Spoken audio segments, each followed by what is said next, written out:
I grew up in Massachusetts, and every summer since I could remember, I would spend the 3 months in a classic coastal New England town. You know the type if you've been in that area of the country. I had a big group of friends who always did the same thing, and we would get up to all kinds of shenanigans every day after our respective jobs. I was 19 years old when this happened, like most of my friends, and I had just gotten off of a dockboy job I had.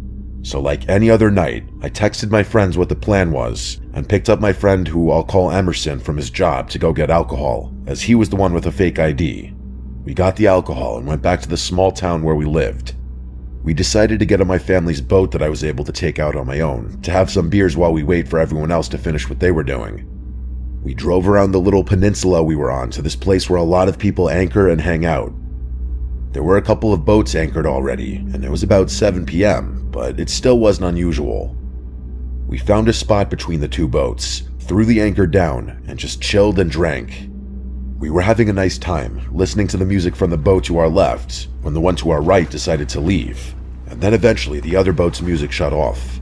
We thought they were going to leave as well, so Emerson and I, in our new drunken state, began to groan and yell to turn the music back on to keep the party going and a bunch of other stupid stuff like that, but it didn't happen. We were sitting on the bow and started to drink again before Emerson said, "Dude, look." I turned around to look at the boat and saw 3 people standing on the edge, just looking at us. My first reaction was to laugh because I was drunk, and then I turned back around, but Emerson kept staring at them. Now, admittedly, I don't have a great sense of danger. I tend to be optimistic and lighthearted about most things, but Emerson was obviously uncomfortable. I told him not to worry about it. They were probably just trying to get a better look or something, but he kept looking with an uncomfortable look on his face, which I didn't get at the time. At this point, it's pretty dark, nothing illuminating the area but the lights from their boat, and therefore you couldn't really see who it was, just the silhouettes of these people. After a couple of minutes of trying to get Emerson to snap out of it, I turned back around and saw they were in the same position, staring at us.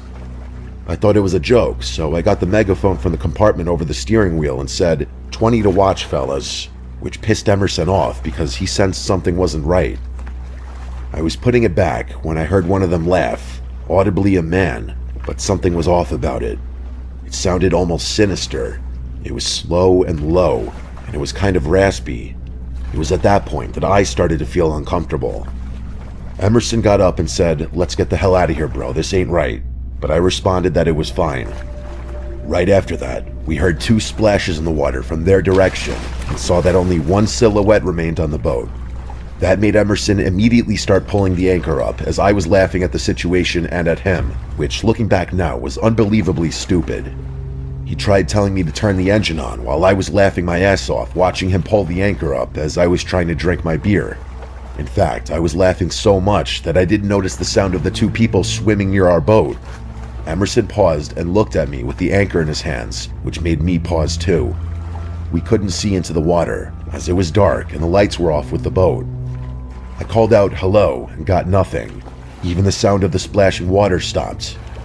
Right after that, I simultaneously heard Emerson yell, "Oh shit," and a sudden splash of water behind me before I turned and saw someone trying to climb onto the back of our boat.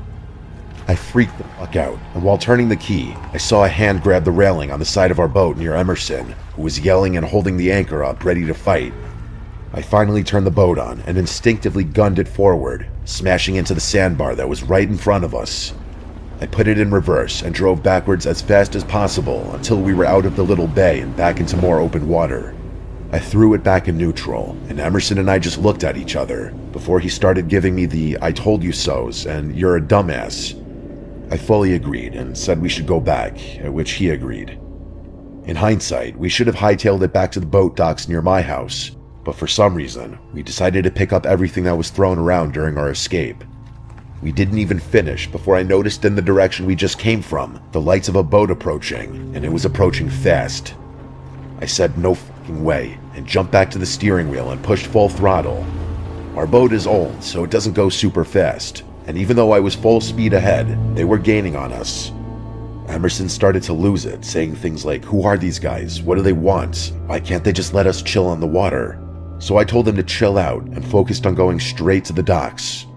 After about 5 minutes, the docks were in sight, but the boat behind us was so close that we could see the bow itself going up and down with the waves. I honestly didn't know what to do. I banked a hard left and got as close to the shore as I could without beaching, and miraculously, the other boat peeled off in the other direction. We breathed sighs of relief, but I still went full speed back to the docks.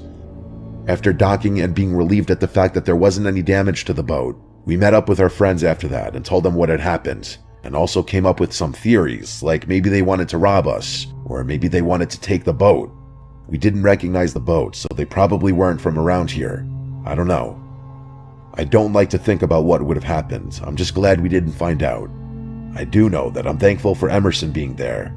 Without his skepticism, I think things definitely could have taken a turn for the worst.